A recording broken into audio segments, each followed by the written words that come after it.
નમસ્કાર મિત્રો, મારું નામ છે ગોહિલ મનસુખભાઈ દેવસિંહભાઈ, ગામ ભીમગઢ, તાલુકો ચોટીલા, જિલ્લો સુરેન્દ્રનગર.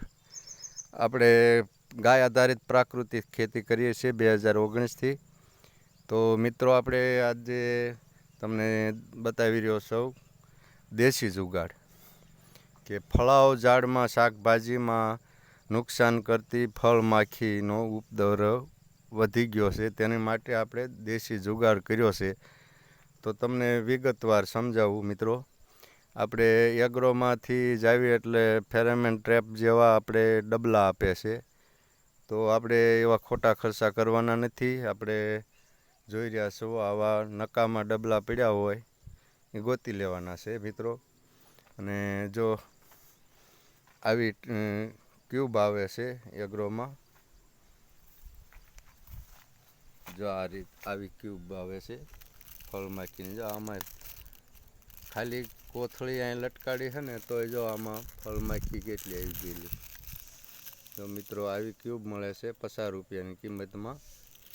તો મિત્રો, આપણે એવી એક 50 રૂપિયાની ક્યુબ લેવાની છે અને એના 4 ટુકડા કરી નાખવાના છે. 2 કરો તોય ચાલે. અને આવું ડબલું લેવાનું છે મિત્રો. જો બે બાજુ સામે સામે દરવાજા કરી નાખવાના અને ટુકડો વાળાથી બાંધીને ગડકાવી લેવાનો, ઢાંકણામાં હોલ કરી નાખવાનો, જેથી કરી લટકાવી શકાય ગમે ત્યાં. જો મિત્રો, આપણે આમાં ફળ માખી દેખાય તો બતાવું. જો આ તળિયે ઢગલો પડ્યો છે ફળ માખીનો મિત્રો.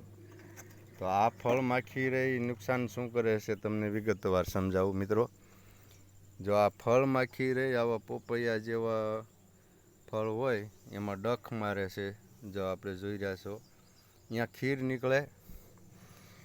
નીકળે પછી અહીંયા કણે આપણે ગયા વર્ષે મેં લાઈવ ડેમો જોયું તો આ માખી શું કરે છે તે મેં ફોન રાખીને જોયું હતું મિત્રો. જો એ આવું ખીર નીકળે, અહીંયા કણે ડખ મારી અને અહીંયા ઈંડા મૂકે છે. આ ખીરમાં ચોંટી જાય છે ઈંડા. એટલે વરસાદના પાણીથી કે ધોવાતા નથી એનો સમય થાય એટલે એમાંથી મિત્રો મિલીબગ પેદા થાય.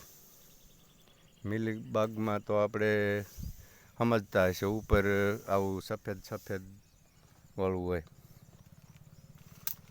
તો મિત્રો, પાછી એ ફળ માખી રહે આ બચ્છા થઈ જાય ઘણી સંખ્યામાં, પછી અહીંથી લઈને બીજા છોડમાં, બીજા ઝાડમાં બધે ફેરે જ કરે છે, જેથી કરીને આપણા શાકભાજી અને કપાસ ગમે એવું હોય વેલાવાળા શાકભાજી એમાં નુકસાન કરે છે, બધી મિલીબાગ લાગી જાય છે. તો મિત્રો, તમે પણ આવો દેશી જુગાડ કરજો, ખોટા ખર્ચાથી બચી જવી.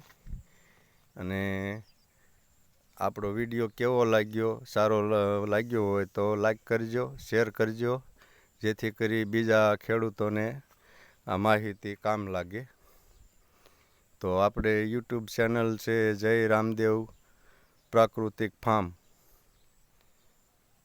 તો લાઈક કરજો અને શેર કરજો, જેથી કરી આવા અવારનવાર વિડીયો માહિતી તમને લાઈવ બતાવીશ.